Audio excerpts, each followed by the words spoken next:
Welcome to Adjusted Reality, a podcast series trusted by the adjusted and brought to you by the Foundation for Chiropractic Progress, where we learn from athletes, celebrities, influencers, and healthcare professionals about how to optimize health in a fun, relatable way.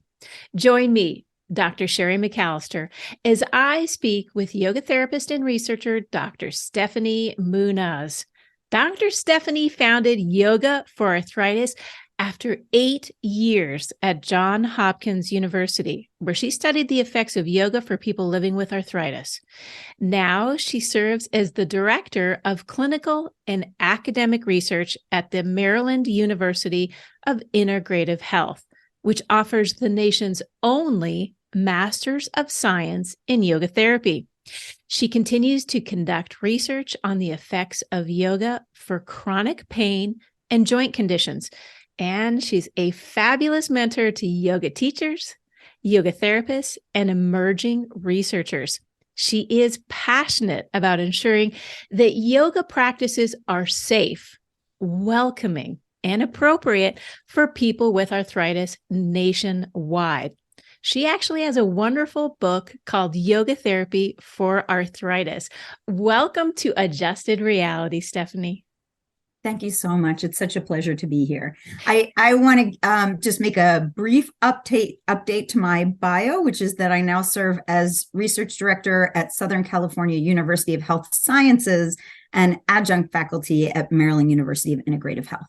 Outstanding, and congratulations for the update on your new career choices. It's exciting to have someone who really bridges the gap between doing and knowing, the academic side and the actual physical side. So I want to ask you just right off the bat, did your research and passion start first with yoga or with arthritis? That's a great question, Sherry. And the answer is neither. Very interesting. So I had an experience when I was in middle school somewhere that I was having a crummy day. Related to something social, I'm sure. I don't even remember exactly what it was, but I was a dancer. My mother was a dance teacher. I started dancing when I was just a toddler, and I really took to it. And I was in the dance studio almost every day after school. And I remember walking into the dance studio with an attitude and just miserable, and started my first dance class of the evening. And for those who have been in dance classes, there is often a time in the class when you travel across the floor. You do traveling sequences. And in order to do that, you have to wait your turn.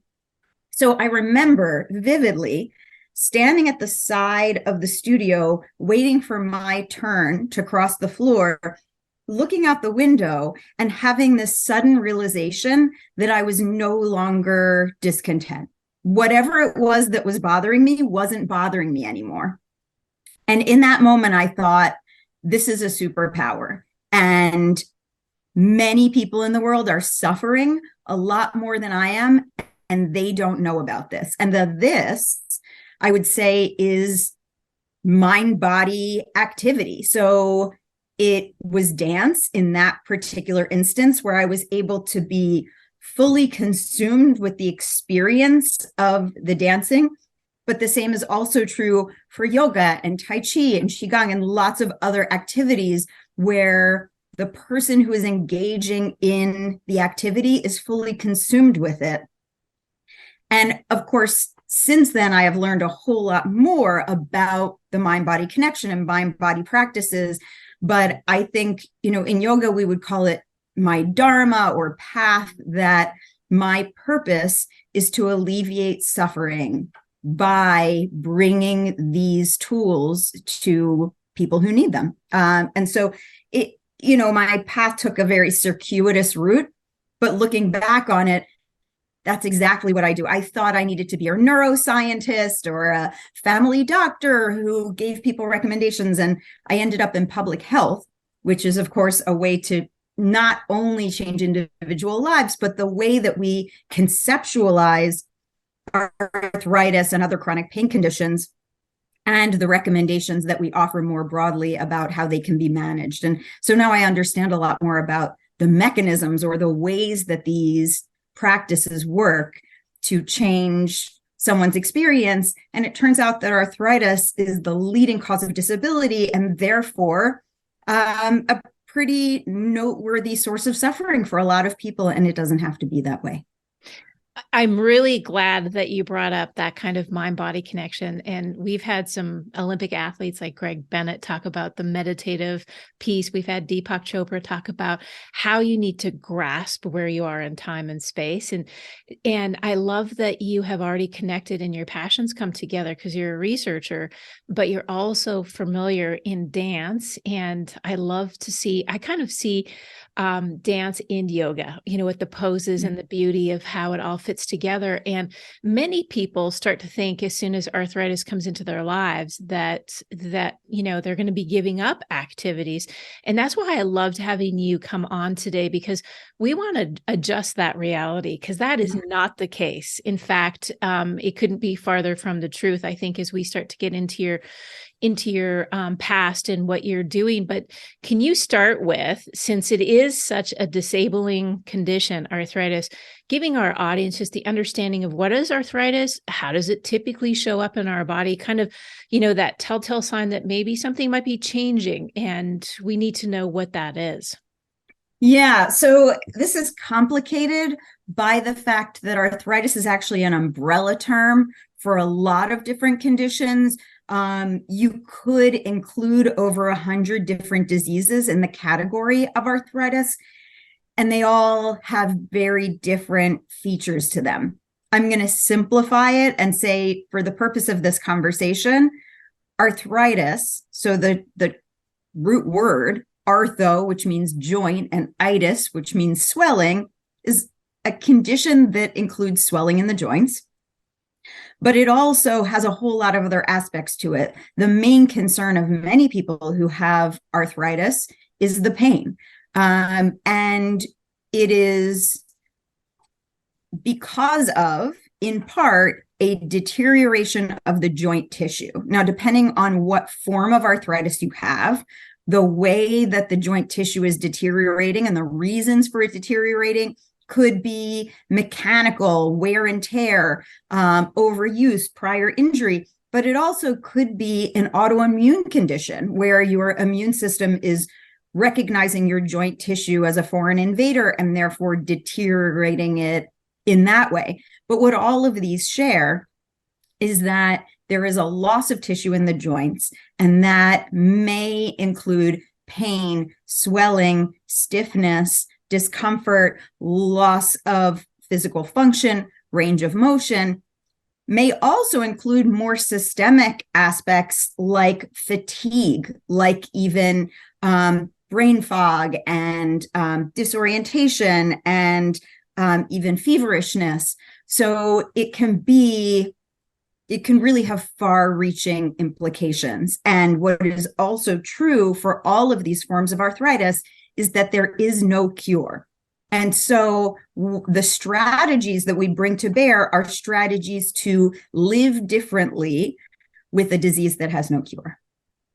That's really important to say. And arthritis does have a vast array of different signs and symptoms and reasons why it comes up.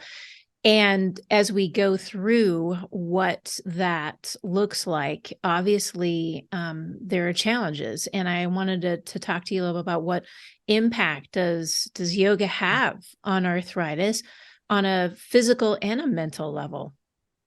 Yeah. And I'm going to take it even further than that, because I would say there is no aspect of life that is untouched by the experience of arthritis. So if we think about where people often start, which is the biomechanics, right? So a very common place for people to have arthritis is the knee. So if we think about what's happening in the knee joint, and so if you're experiencing pain and discomfort in the knee joint, it could make it difficult to walk. It can make it difficult to engage in hobbies that you enjoy, or even do your job that you're paid for, or take care of loved ones. And so you can see how challenges in engaging in daily activities could affect someone's mental and emotional well-being. It's frustrating to not be able to do the things that you're used to being able to do. It's also a source of stress. For some of these arthritic conditions, the inflammatory component can also be associated with depressive symptoms. So not only could it be depressing to be living with limitations, but there's actually some inflammatory aspect of depression that might be involved. When we think about our roles and our relationship, and even our own concept of our value in our communities, in our families, in the world, even existential concerns like, what is my purpose and why am I here, when the ways that I'm used to defining myself have now changed. That's something that I want to just jump into, because you noted at the beginning that arthritis was a very big part of disability. How big in the United States and far-reaching is arthritis in a kind of a national and maybe even a global perspective?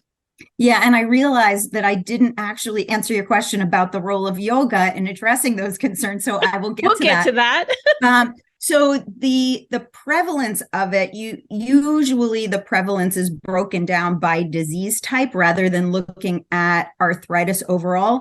And also, most of the estimates are known to be underestimates. Sure. And the reason for that is many people have the most common form of arthritis, which is osteoarthritis.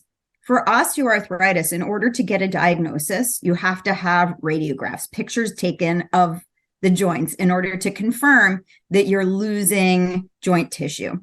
Most people don't do that because they have symptoms and they tell their doctor, and their doctor says, you probably have arthritis, but it's not actually diagnosed as arthritis. So there are lots of people that don't fit into the category of having an arthritis diagnosis that probably have this very common form of arthritis.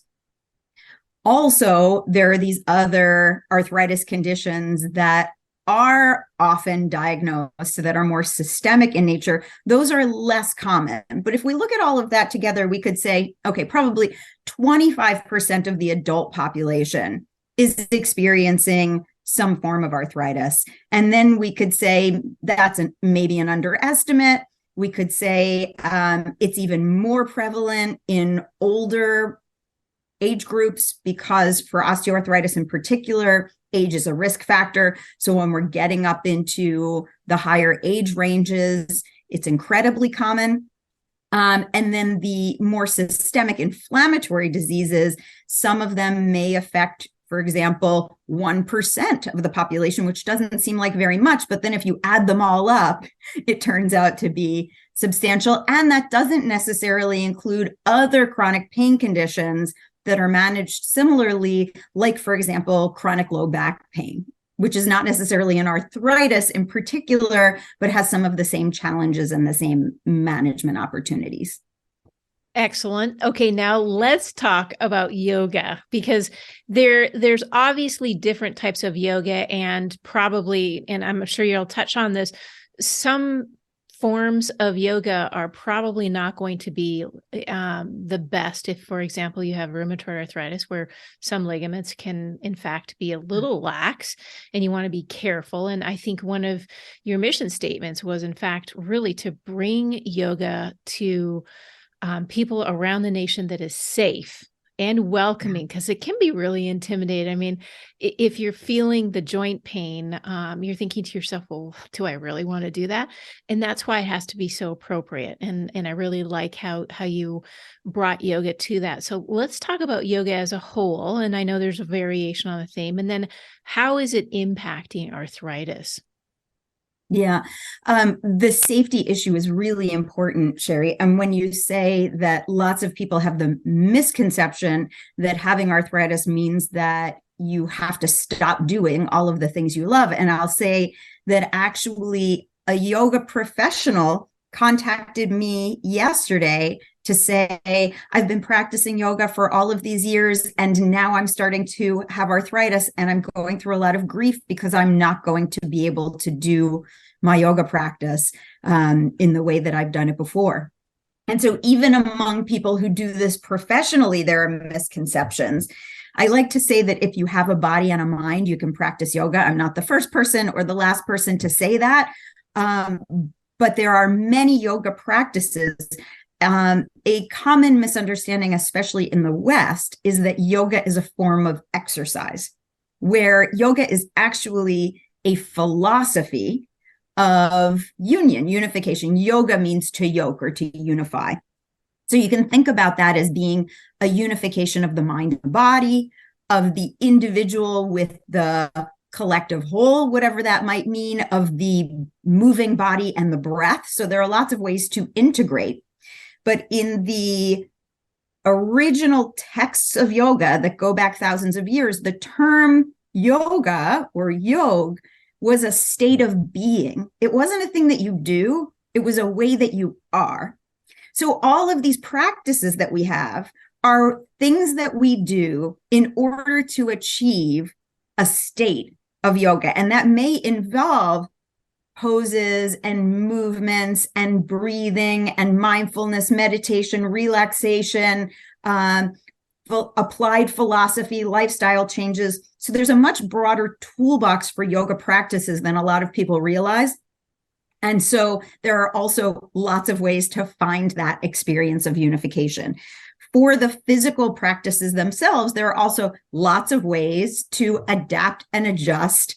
The lineage of yoga that I'm trained in, they often say adapt, adjust, accommodate. And so that's a great strategy for life in general, but it also applies to yoga practice. And I don't want to get super research wonky, which you know that I would love to do, but I want to mention two research studies that I think sort of exemplify this issue of safety in yoga and wanting to make sure that yoga, in order to bring all of the benefits, physical, mental, emotional, spiritual,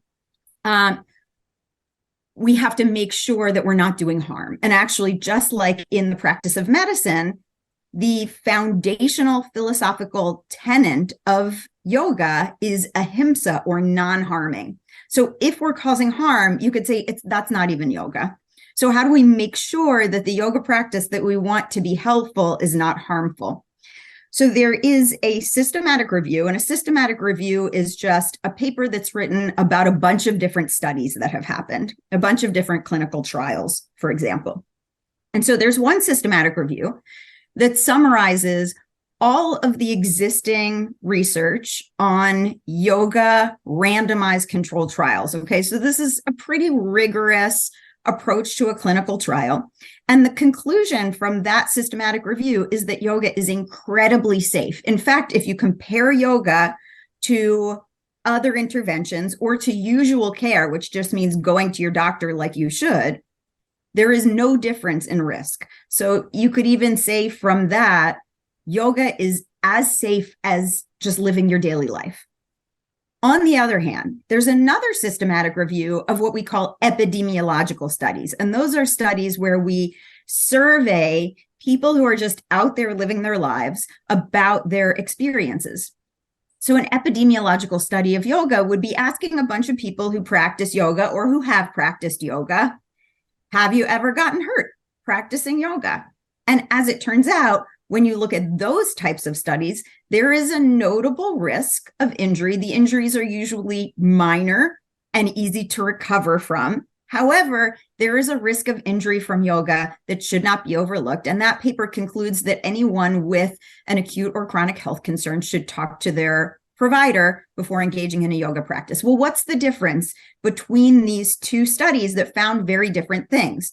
In one of them, the yoga is designed for the people who are enrolled in the study. If I'm going to do a trial of yoga for people with arthritis, I'm going to design a yoga practice that's safe and appropriate for people who are living with arthritis or with breast cancer or with fall risk or neurological diseases or pregnancy. I'm designing the yoga for them. Whereas in an epidemiological study, people are going out into the world and they're getting yoga wherever they get yoga, which could be on YouTube, or it could be in a book they got on Amazon, or it could be, at the local Y. And not to say that any of those are necessarily problematic, but the yoga has not been crafted for them. The practice has not been curated for that particular person's needs and risks. And so if someone with arthritis or chronic pain or any other health condition wants to begin a yoga practice and experience the benefits of that yoga practice, they should make sure that the yoga being offered is appropriate for them. It's when I think back to Steffany, some of the things that bring people to yoga, it typically is that they're looking to find a balance mentally and physically. And I believe that is true for those with arthritis as well, coming into it and then recognizing that most people will have a value of movement, where clearly if it starts to become uncomfortable, and most yoga instructors will really talk about, really thinking about how they're feeling while they're doing yoga. You have to be fully present. And so much in life today is you're only half present because you're thinking about this over here and that over there, and you got kids and you got a business and you're researching. So as we go through, I think even if you are a little bit nervous about starting yoga and you have arthritis, it probably has a lot more to do with fear that is not being recognized, and being able to jump into that with someone who can really talk to you through it. Because I know yoga is one piece of helping to mitigate some of the symptoms, but there's other non-pharmacological approaches that are suggested for individuals with arthritis. And this is where I'd like you to kind of go into your research, because you've spent a lot of years, Johns Hopkins included, and now the Southern California University of Health Sciences, talking about integrative approaches. Can you share a little bit about what does that look like in your world, and how are these other approaches being utilized for those that are suffering with arthritis?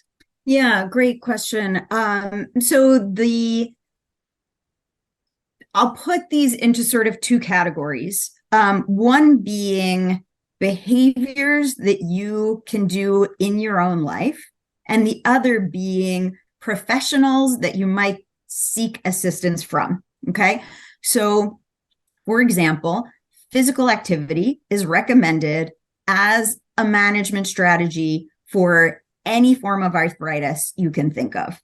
Now, what that physical activity looks like is going to be different depending on the person and the risk and the disease type and the disease severity.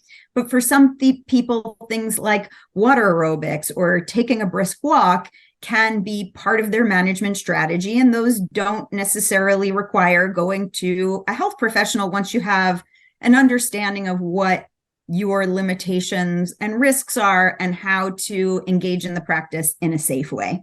An example would be, if I have knee pain, I don't want to keep walking once the pain in my knees is aggravated. And maybe instead of a brisk walk, I want to use a recumbent bike because that's less stressful for my knees. But physical activity incorporated into your day can be an important management strategy.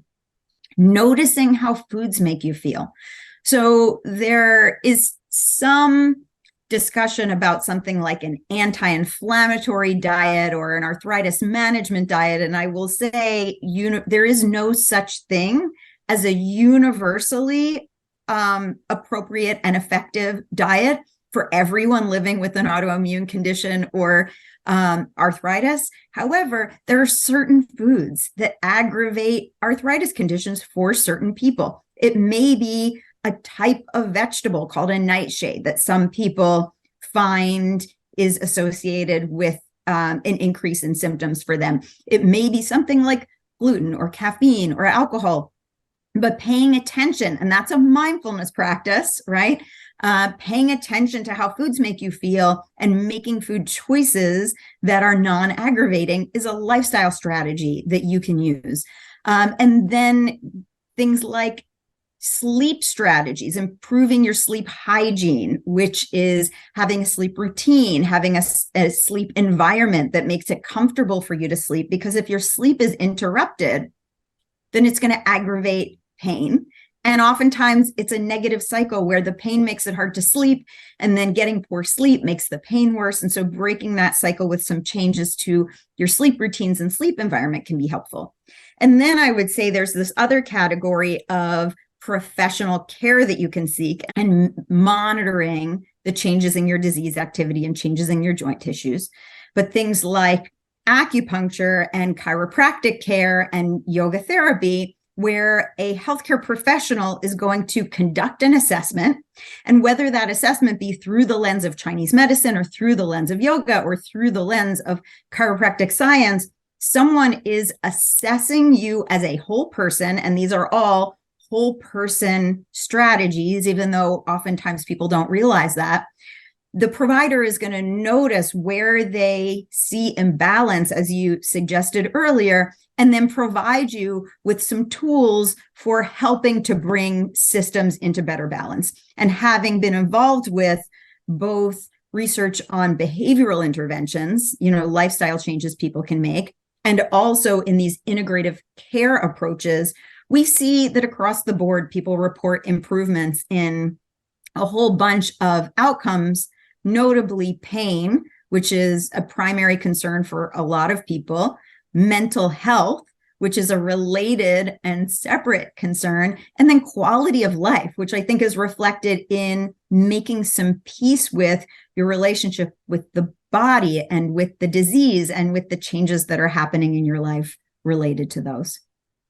It really does start to circle back to how we're living our daily lives and how we're dealing with pain. And for chiropractors that work with yoga therapists, typically the doctor and the therapist will collectively communicate and have these cooperative opportunities for that patient. And as we move forward, and I'll be asking a little bit more about what you said on the integrative portion and the whole person part, but there's a piece that we cannot ignore, which it's just life today. We look at it, and just 2 weeks back, CNN did a documentary on American pain, and the opioid epidemic is it's just not. It's tragic, and we want to say it's getting better, but the truth is, I'm not sure it is. And opioids for many are a way of life to deal with pain, and some unfortunately are not using it for pain control. They're using it to numb their life. And so I would like to ask you, in what you've seen in your research, is the link between the current opioid epidemic and arthritis? Yeah, well, absolutely. Because as we discussed earlier, there is no cure for arthritis. People are looking for disease management strategies.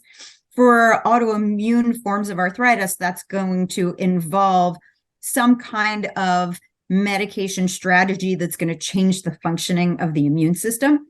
But for the most common forms of arthritis that are more localized, it's oftentimes pain management.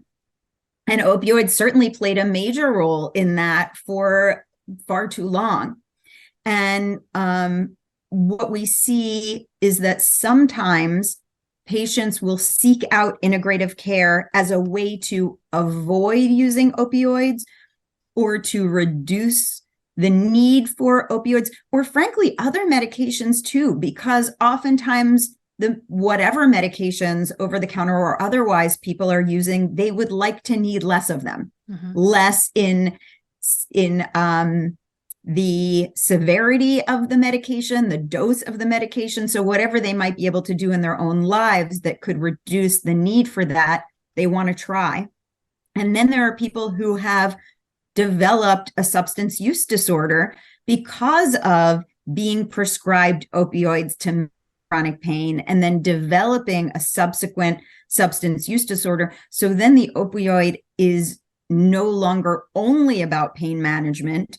It's also about feeding the addiction. There's actually a study that we're conducting right now with Einstein Hospital at a site in the Bronx where we are providing yoga therapy to people with chronic low back pain who are methadone users. So they have developed a substance use disorder and are using methadone or other treatment in order to manage the substance use disorder, but they don't necessarily have a strategy to manage the pain that got them into using the opioids in the first place.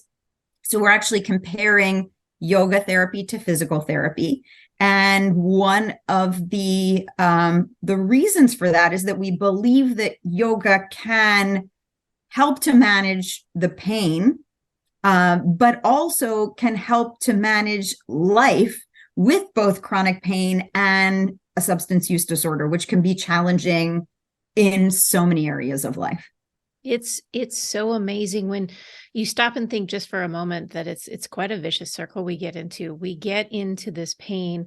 We do fear pain, and pain is an interesting thing because women that have had deliveries, they recognize pain. If you've had a baby and you're a woman out there and you've gone through labor, you get that pain is not going to kill you. Pain is something that you have to embrace. And it's a very interesting way of thinking about pain. Now, there's lots of different ways to die in life, but pain itself is just a generated symptom. And you see these magnificent war stories where people have had massive injuries and they've utilized the brain-body connection to get deeper into dealing with the pain as they're being pulled off of the war lands and into some type of hospital or trauma center coming out of it. So pain is something that the body and the brain work together to manifest, to improve or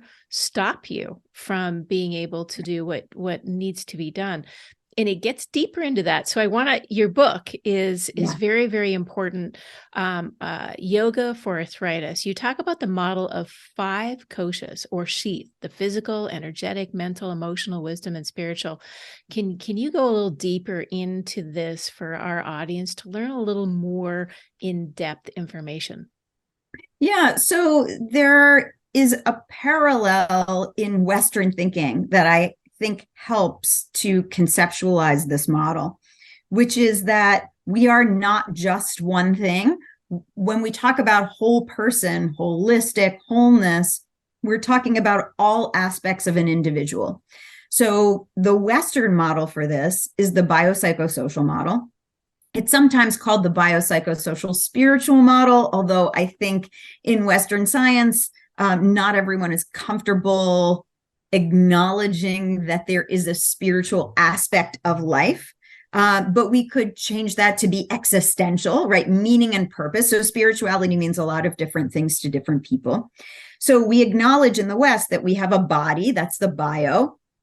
Psycho, we have a mind, a psychology.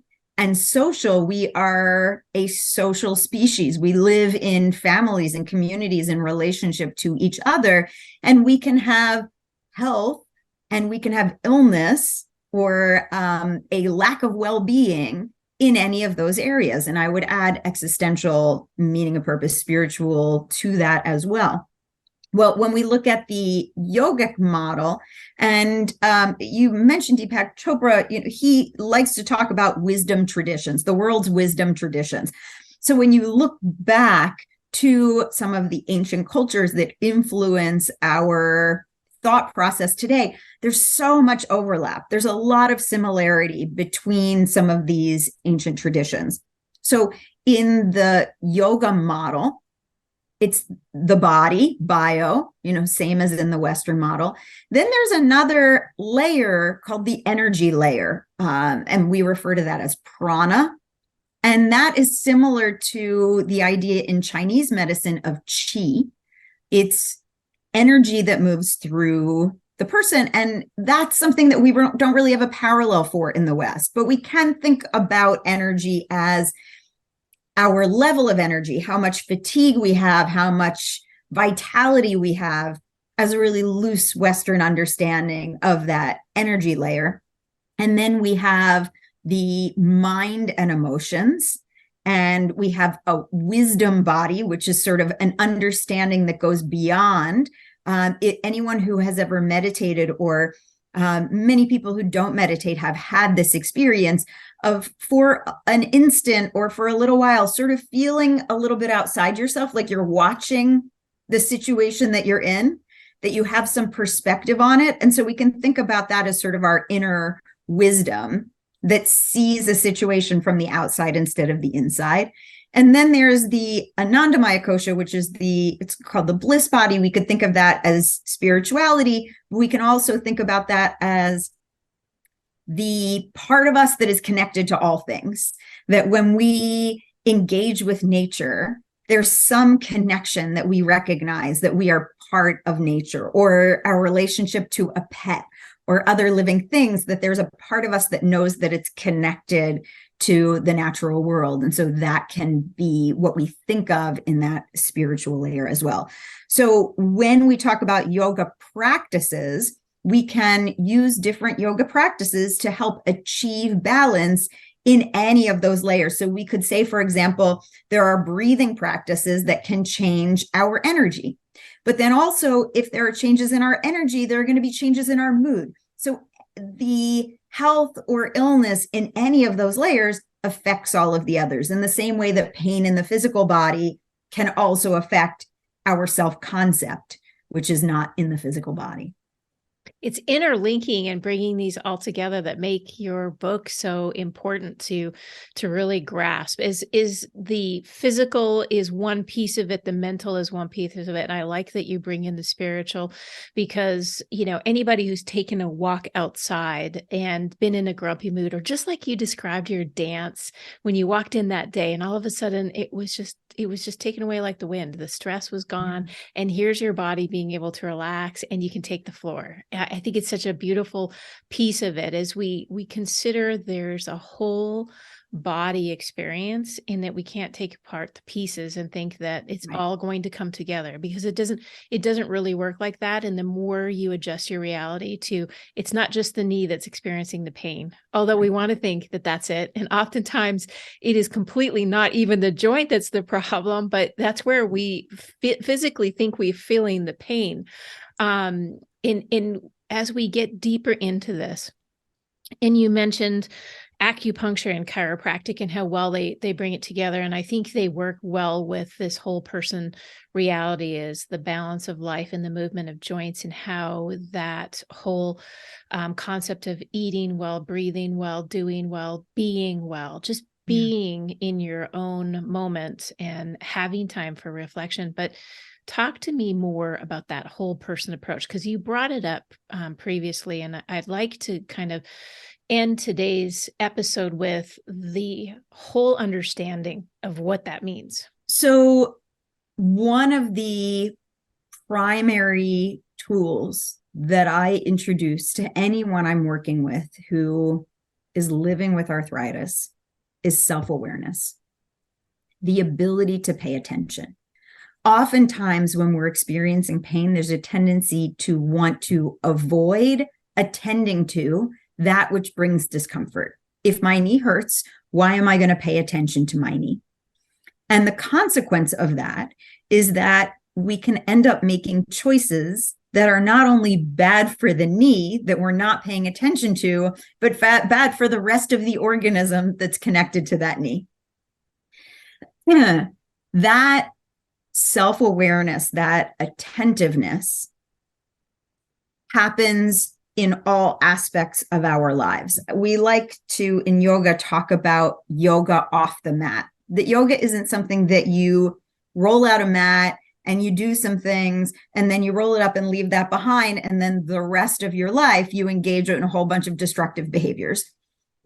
What we actually see in the research is that when people start practicing yoga, they start making other changes in lots of areas of their lives, just as a natural consequence of the yoga practice. And there's really an interest at the National Institutes of Health of better understanding how exactly does that happen? Why is it that when people start practicing yoga, they also start making better food choices, for example?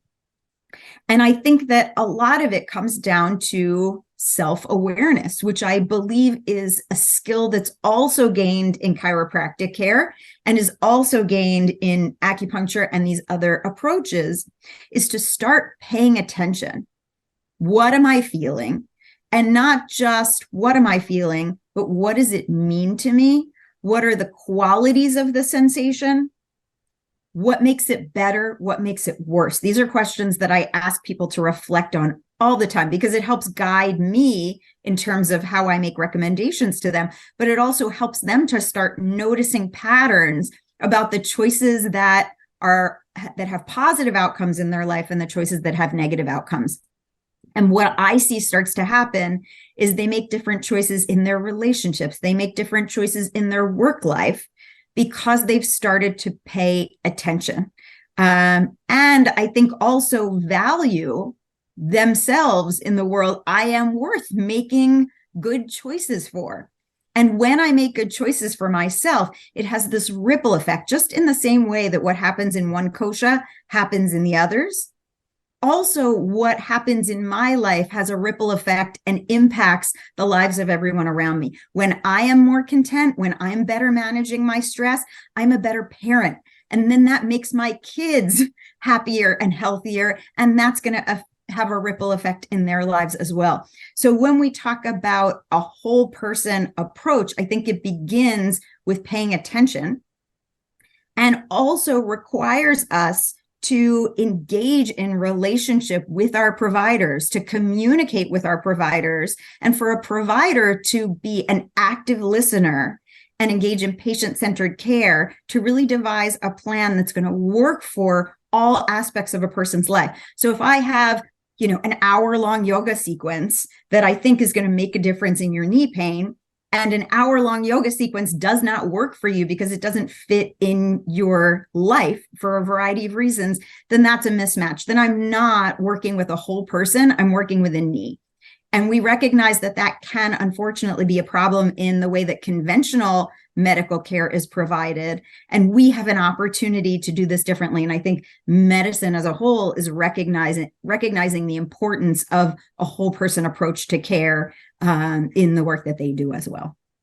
I very much agree with you. And I think that's a example of where you are in your own reality. And how do you adjust it to ensure your healthcare provider understands, and that self-care is so critically important because it does double into all sorts of avenues in your life. And if you have had, let's just forget knee pain and let's just go to headache. How does a headache impact every aspect of your life? You can't think straight. You get frustrated more easily. You can't sleep very well. You're agitated with the people that you love, and you bring that all the way around where you stop the cycle, you figure it out, you become aware, you have this whole person approach to your own well-being, and the people around you start to also notice the impact that a beautiful life that is flourishing, well-nurtured. And yes, sometimes we will have to live with some aspect of symptomology that we wish we didn't, but that's part of our being, and we embrace it. And I know that's painful to say, and I say it as a moment of reflection, but Dr. Steffany, you've been an incredible wealth of knowledge for people that are out there that are mitigating their pain, perhaps today with an opiate or some type of a painkiller, and that there are answers, there's options. Most importantly, there's opportunity to reflect on what they're doing and why they're doing it. So I sincerely want to thank you for joining us today. Your book, Yoga for Arthritis, is out there for those that are interested, and a healthcare provider that will listen and work with you is a critical component. So thank you so much for joining us today. Thank you so much for having me. I want to thank you for joining us today on Adjusted Reality as we spoke to Dr. Steffany Moonaz about non-pharmacological care for healing, and more specifically, for yoga and arthritis. Now, this podcast was brought to you by the Foundation for Chiropractic Progress. And as a special gift for listening today, visit f4cp.org/health to get a copy of our Mind, Body, Spirit ebook, which focuses on many ways to optimize your health and the ones you love without the use of drugs or surgery. Now, don't forget to subscribe, share the podcast with family and friends, rate and review. And if you're feeling so inspired to learn more about chiropractic, or in fact, you need to find a doctor of chiropractic, well, we've got you covered. You can visit f4cp.org/find a doctor. We appreciate your support, and we're looking forward to you checking in with us again very soon.